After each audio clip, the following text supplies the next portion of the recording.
પાટણમાં કોંગ્રેસના ચૂંટણી પ્રચાર માટે પહોંચ્યા બુટલેગર એમએલએ દિનેશ ઠાકોરની હાજરીમાં બુટલેગરે કોંગ્રેસ માટે પ્રચાર કર્યો। સભામાં બુટલેગરોએ દારૂ વેચતા હોવાની વાતને સ્વીકારી, પરંતુ હવે પછી દારૂ નહીં વેચે તે જાહેર મંચ પરથી તેઓએ ખાતરી આપી। કોંગ્રેસે મંચ અહીં આપતા અનેક સવાલ ઉઠી રહ્યા છે કે આખરે કેમ બુટલેગરોનો સહારો લેવો પડ્યો। અમે બુટલેગર છીએ અને હતા અને હવે આજથી અમે સંપૂર્ણ રીતે દારૂ વેચવાનું બંધ કરીએ છીએ એવી અમે ગ્રામ સભામાં બોલીએ છીએ, એવો આજથી અમે મેસેજ મેલીએ છીએ, ખાતરી આપીએ છીએ કે આજથી સંપૂર્ણ રીતે અમે દારૂ બંધ કરીએ છીએ।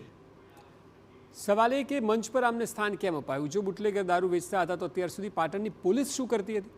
ચૂંટણીમાં વોટ મેળવવા માટે આ કયા સ્તરની રાજનીતિ છે?